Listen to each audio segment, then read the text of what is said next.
রমাদান মাসে আল্লাহর নৈকট্য লাভের জন্য যে সুযোগটা তৈরি হয় এটা বছরের অন্য কোনো মাসে হয় না। কোরআন এবং হাদিসের আলোকে আমরা কিছু হতভাগা মানুষের কথা জানি, যে মানুষগুলো হয়তো নামে মাত্র তাদের অনেকে মুসলমানও, হয়তো অনেকে নামাজ কালামও পড়ে, কিন্তু জান্নাতে তারা যেতে পারবে না। আমরা আজ 16 শ্রেণীর হতভাগা মানুষের কথা জানবো, যে হতভাগা মানুষগুলো জান্নাতে যেতে পারবে না। জান্নাতে যাওয়ার এই নেয়ামতের সৌভাগ্য লাভ থেকে তারা বঞ্চিত হবে। আল্লাহ রাব্বুল আলামিন সেরকম কপাল পড়া মানুষদের কাতারে যেন আমরা শামিল না হই, আমাদের সবাইকে সে তৌফিক দান করুন। সর্বপ্রথম যে হতভাগা মানুষদের কথা বলতে চাই, যারা জান্নাতে যেতে পারবে না, তারা হলো যারা আল্লাহর প্রতি ঈমান আনে নাই, যারা মুসলমান হয় নাই, যারা ঈমান আনে নাই, আল্লাহর প্রতি যারা বিশ্বাস করে নাই, তারা আল্লাহর তৈরি জান্নাতে যাবে এটা কখনো আশা করা যায়? যদি আল্লাহকে কেউ বিশ্বাসী না করে, আল্লাহর একত্ববাদকে স্বীকারই না করে, শিরকে লিপ্ত হয়, সে মুসলমানই না হয়, তাহলে সে আল্লাহর জান্নাতের প্রত্যাশা কোত্থেকে করতে পারে? দ্বিতীয় যে প্রকারের মানুষ জান্নাতে যেতে পারবে না, বা দ্বিতীয় যে বিষয়টি জান্নাতে যাওয়ার পথে বাধা, সেটি হলো আত্মীয়তার সম্পর্ক ছিন্ন করা। রক্ত সম্পর্কীয় আত্মীয়কে যদি কেউ স্থায়ীভাবে ছিন্ন করে, তাদের সাথে সম্পর্ক যদি একেবারে কাট করে ফেলে, বুখারী মুসলিম এক যুগে বর্ণনা করেছেন, নবী করিম সাল্লাল্লাহু আলাইহি ওয়াসাল্লাম বলেছেন, লা ইয়াদখুলুল জান্নাতা কাতি', আত্মীয়তার সম্পর্ক ছিন্ন করে দেয় যে এই ব্যক্তি জান্নাতে প্রবেশ করবে না, সে জান্নাতে প্রবেশ করবে না। অতএব আত্মীয়তার সম্পর্ক যারা ছিন্ন করেছেন তারা তওবা করতে হবে। আপনার ভাই, আপনার বোন, শত বাধা হতে পারে, শত ঝামেলা হতে পারে, শত গন্ডগোল হতে পারে, আপনার চাচা, আপনার ফুফু, আপনার মা বাপ, আপনার সন্তান সন্ততি, আপনার মামা, আপনার খালা, এরা সবাই আপনার রক্ত সম্পর্কীয় আত্মীয়। এদের সাথে আপনি স্থায়ী সম্পর্ক ছিন্ন করবেন, এই সুযোগ কিন্তু ইসলাম আপনাকে রাখে নাই। হ্যাঁ, যদি এমন হয় যে তাদের সাথে সম্পর্ক রাখতে গেলে আপনার জীবন হুমকির মধ্যে পড়ে, আপনি বিপর্যস্ত হন, আপনাকে তারা ক্ষতি করে, তো শুধু ক্ষতি থেকে বাঁচার জন্য আপনি দূরে আসেন, সেটা ভিন্ন বিষয়। কিন্তু সম্পর্ক যদি একেবারে স্থায়ীভাবে ছিন্ন করেন, বিশেষ করে দুনিয়াবি ঠুনকো উজুহাতে, ঠুনকো কারণে, কোনো কারণে মনোমালিন্য হয়েছে, আর চিরকালের জন্য সম্পর্ক ছিন্ন করে দিলেন, তো এটা হারাম। এই লোক যদি নামাজিও হয়, এই লোক যদি ওয়াজ মাহফিলেও আসে, এই লোক যদি জিকির আজকারও করে, এই লোক যদি তাসবিহ তেলাওয়াতও করে, যেহেতু সে আত্মীয়তার সম্পর্ককে ছিন্ন করে ফেলেছে, এই লোক জান্নাতে প্রবেশ করতে পারবে না যতদিন না সে তওবা করে তার পাপ থেকে, অপরাধ থেকে সে ফিরে না আসছে। নাম্বার 3, চগলখড়ি করা। এই বদভ্যাস আমাদের সমাজে এখন প্রচুর পরিমাণে আছে। অনেক মানুষ আছে দেখবেন মুখে দাঁড়িয়ে আছে, মাথায় টুপিও আছে, হয়তো নামাজ কালামও পড়ে, কিন্তু চগলখড়ির বদ অভ্যাস আছে, এই চরিত্রটা আছে যে আমার কাছে এসে ওনার বদনামি করবে, ওনার কাছে গিয়ে আমার বদনামি করবে, আমার কাছে এসে আমাকে পামপট্টি দিবে, ওনার কাছে গিয়ে ওনারে পামপট্টি দিবে। এরকম লোক আছে না নাই? ঘরে ঘরে। আল্লাহ মাফ করুন, আমাদের অনেকের মধ্যে এই চরিত্রটা আছে না নাই? নবী করিম সাল্লাল্লাহু আলাইহি সাল্লাম এই চগলখড়ি সম্পর্কে সহিহ মুসলিম বর্ণিত হাদিসে বলেছেন, লা ইয়াদখুলুল জান্নাতা নাম্মাম, চগলখড় জান্নাতে প্রবেশ করবে না। নাম্বার 4, প্রতিবেশীকে যে কষ্ট দেয়, এই লোকও জান্নাতে যেতে পারবে না। জান্নাতে যাওয়ার ক্ষেত্রে বড় বাধা হলো এই বদভ্যাস এবং খারাপ জিনিস, এই অপরাধ, প্রতিবেশীকে কষ্ট দেওয়া। নবী করিম সাল্লাল্লাহু আলাইহি সাল্লাম সহিহ মুসলিম বর্ণিত হাদিসে বলেছেন, লা ইয়াদখুলুল জান্নাতা মান লা ইয়ামানু জারুহু বাওয়াইকাহু, যে ব্যক্তির প্রতিবেশী তার হাত, মুখ এগুলোর কষ্ট দ্বারা, তার ক্ষতি এবং অনিষ্ট থেকে যে ব্যক্তি নিরাপদে থাকে না, অর্থাৎ প্রতিবেশীকে যে শান্তিতে রাখে না, প্রতিবেশীকে বিভিন্নভাবে কষ্ট দেয়, এই ব্যক্তি জান্নাতে প্রবেশ করতে পারবে না। নাম্বার 5, অহংকারী ব্যক্তি, যে অহমিকা দেখায়, দম্ভ করে, গরিমা নিয়ে চলে, মানুষকে মানুষ মনে করে না। কারোর টাকার গরম আছে, কারোর নাম যশ খ্যাতির গরম আছে, কারোর ক্ষমতার গরম আছে। আল্লাহ তাআলা এক একজনকে এক একটা দিয়ে পরীক্ষা করেন।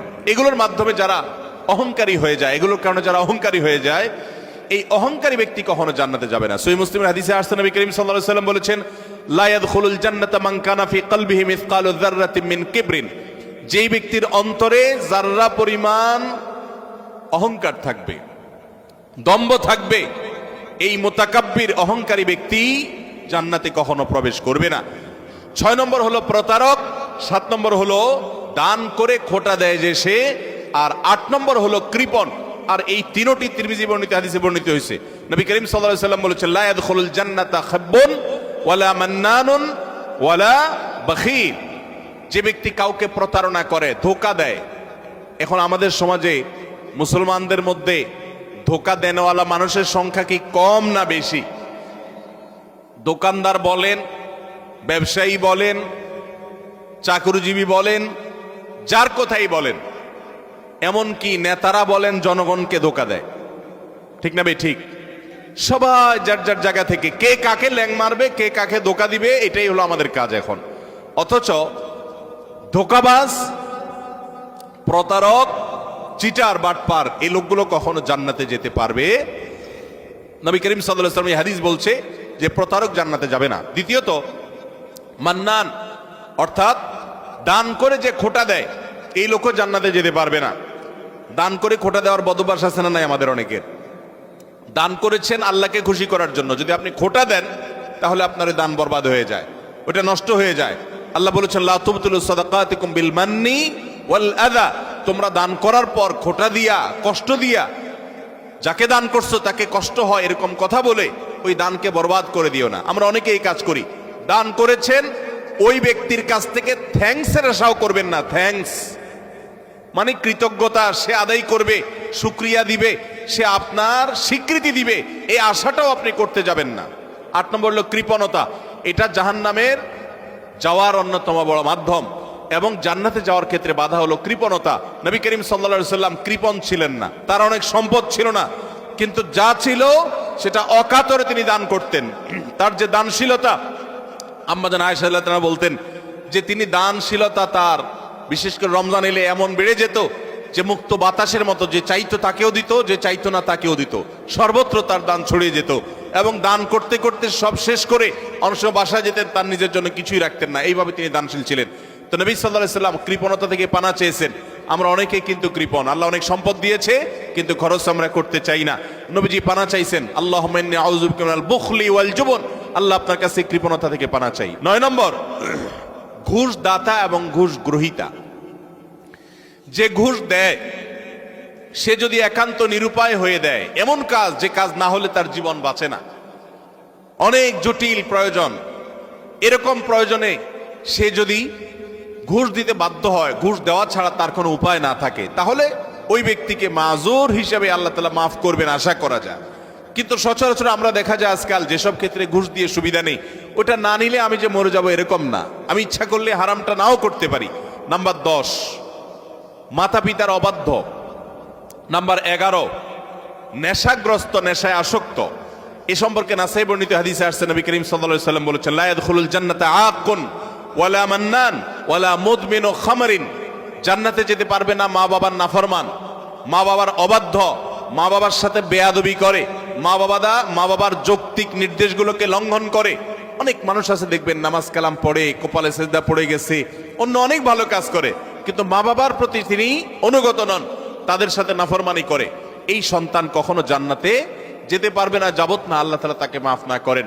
আর 11 নম্বর হলো মাদকে আসক্ত, যেটা এই একই হাদিসে নাসাই বর্ণিত হাদিসে আছে। মাদক আসক্ত অর্থাৎ মাদক সেবন করতে করতে এটা দেশে অভ্যস্ত হয়ে পড়েছে, এটা স্থায়ী রোগে পরিণত হয়েছে, এই লোকটাও জান্নাতে যেতে পারবে না। 12 নম্বর হলো ওই লোক।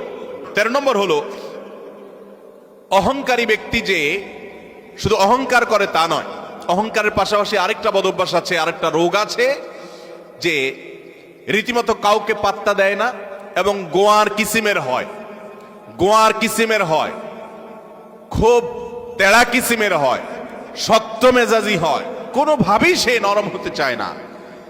এই অতুল এবং জাওয়াজ, আবু দাউদ শরীফের হাদিসের বর্ণনা মতে এই টাইপের মানুষও জান্নাতে যেতে পারবে না। যারা অনেক বেশি এরকম গোয়ার হয় এবং রূঢ় স্বভাবের হয়, স্বভাবটাই হলো রূঢ়, স্বভাবটাই হলো রুষ্ট, সে সবসময় মানুষের সাথে এরকম কঠোর স্বভাবের হয়, তার মনটাই হলো পাথরের মতো, এই মানুষগুলো জান্নাতে যেতে পারবে না।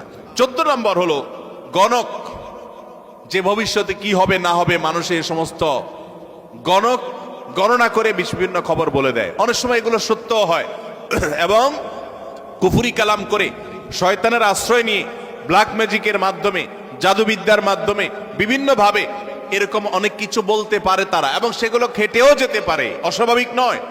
কিন্তু এই যে অসৎ উপায়ে কুফরি কালামের মাধ্যমে জাদুর মাধ্যমে শয়তানের আশ্রয় নিয়ে ভবিষ্যৎ সম্পর্কে বলে দেয়, এই রকম গণক যারা, এরাও জান্নাতে যেতে পারবে না। এমনকি তাদের কাছে যারা যায়, যারা তাদের কথা বিশ্বাস করে, আস্থা রাখে, এদের ইবাদত পর্যন্ত একটা মেয়াদ পর্যন্ত কবুল হবে না, হাদিসে বলা হয়েছে। 15 নম্বর হলো জাদুকর, যারা ব্ল্যাক ম্যাজিক করে মানুষকে। আজকাল এই ব্ল্যাক ম্যাজিক ভাই ঘরে ঘরে হয়ে গেছে, ঘরে ঘরে। দুষ্ট জিনকে দিয়ে, শয়তানের আশ্রয় নিয়ে ব্ল্যাক ম্যাজিশিয়ানরা ব্ল্যাক ম্যাজিক করে। দেখবেন যে বিভিন্ন পোস্টারে লেখা কামরূপ কামাখ্যা থেকে প্রশিক্ষণ প্রাপ্ত, আছে না নাই? ফেসবুকে দেখবেন বিভিন্ন কমেন্টে এরকম পোস্টার পোস্ট করে অনেক অনেক লোক। আবার অনেক সময় দেখবেন বিভিন্ন জায়গায় জায়গায় এগুলো আছে। ঘরে ঘরে দেখবেন এমন অনেক রোগী আছে যেই রোগীদের কোনো ট্রিটমেন্ট ডক্টররা করতে পারছেন না। দেশ বিদেশ ঘুরে, বহু হাসপাতাল ঘুরে, বহু ট্রিটমেন্ট নিয়েও কোনো চিকিৎসা করাতে পারছেন না, কোনো ট্রিটমেন্ট হচ্ছে না, সুস্থ হচ্ছে না।